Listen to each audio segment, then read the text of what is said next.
Hashnu, ang manlililok ng bato.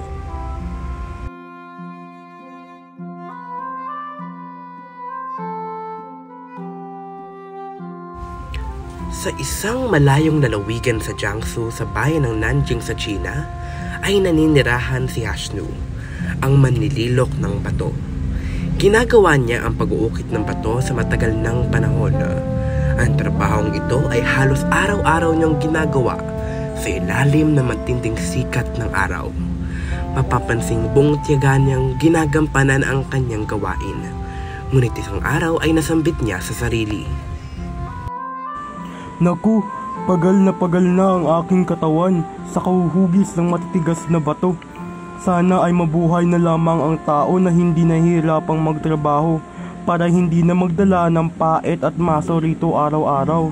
Upo na lamang ako at magpapahinga. Hindi ko na kailangang magdala ng maso paroot parito araw-araw sa kalsada. Tila, nagdilang anghel naman si Hashnu sa kanyang sinabi. Parang isang panaginip ang naganap sa kanyang buhay. Nang nagkakagulo ang mga tao sa daang malapit sa kanyang inuukit, ay nakita niyang naroon kaagad sa dakong kanan ang mga sundalong ayos na ayos ang pananamit at may sandata na handang sumunod sa ipag-uutos ng hari. Sa kaliwa naman ay nakita niya mga tagasunod nitong gumagawa ng paraan para lamang mautusan ng hari. Habang nakatingin si Hashnu, naisip niyang maganda palang maging isang hari at magkaroon ng mga alalay na sundalo at mga tagasunod na naguunahan para mautusan. Agad may narinig siyang tinig. Magiging hari ka! Isang himala, naging ganap na hari si Hashnu. Maligayang maligaya si Hashnu. Hindi na ako taga-ukit ng mga bato na nakaupo sa gilid ng daan na may hawak ng pait at mabigat na maso.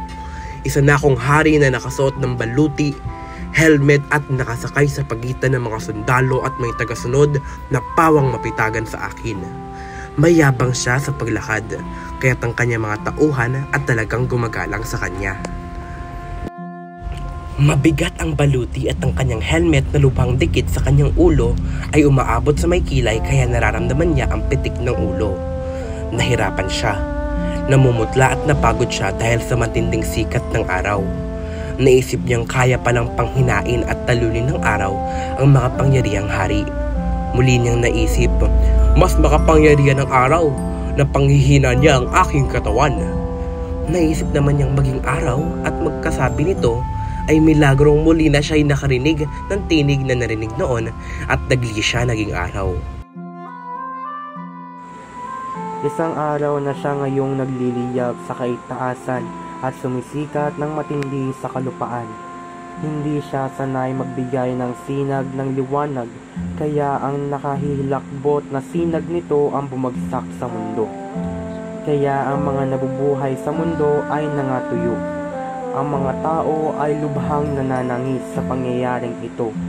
Nagpatuloy pa rin sa kapangyarihan ang araw hanggang sa mapansin niyang ang ulap pala ay maaaring kumulob sa pagitan ng araw at mundo.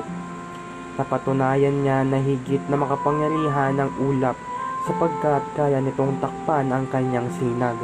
Dahil sa kaisipang ito ay ninais naman niyang maging ulap. Nilukuban niya ang araw.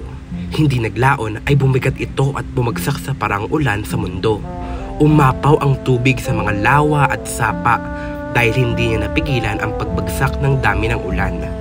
Ang matinding ulan ang naging sanhi naman ng pagkamatay ng mga halaman at iba pang nabubuhay sa daigdig. Maging ang malakas na hangin ay naging sanhi ng pagkabuwal at pagkabunot ng mga puno. Nawala ang mga tahanan at mga naninirahan dito. Nang siya ay bato na, narinig niyang muli ang tunog ng pait habang ipinupukpok sa kanya. Pati na rin ang maso, naramdam niyang malakas na tumatama sa kanyang katawan at ulo.